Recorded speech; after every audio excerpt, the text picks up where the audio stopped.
भोजपुरी का एक सबसे super duper hit film release होने वाला है। इसका ऑफिशियल ट्रेलर लॉन्च होगा। आज हम इसी फिल्म के बारे में आप लोगों से बात करने वाले हैं। आप लोग वीडियो में बने रहिए।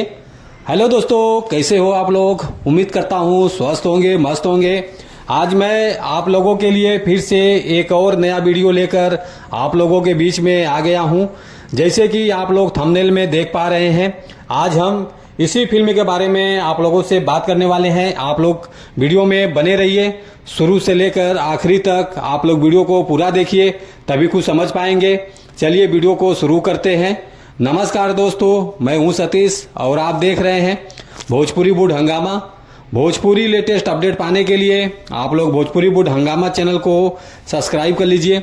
जो भी भोजपुरी गाने या भोजपुरी फिल्म रिलीज होते रहेंगे, आप लोगों को इस चैनल के माध्यम से देखने को, सुनने को, जानने को मिलेगा। आप लोग फुल सपोर्ट कीजिए भोजपुरी वुड हंगामा चैनल को। चलिए वीडियो को और आगे बढ़ाते हैं। आज हम जिस फिल्म के बारे में आप लोगों से बात कर रहे हैं, फाइनली ये फिल्म का एक ऑफिशियल ट्रेलर लॉन्च होने जा रहा है। 3 दिसंबर सुबह 9 बजे आप लोग तैयार हो जाइए इस ऑफिशियल को देखने के लिए, जो कि पोस्टर का पहला लुक लॉन्च हो चुका है। जैसे कि आप लोग थंबनेल में देख पा रहे हैं, इस फिल्म में मणि भट्टाचार्य जी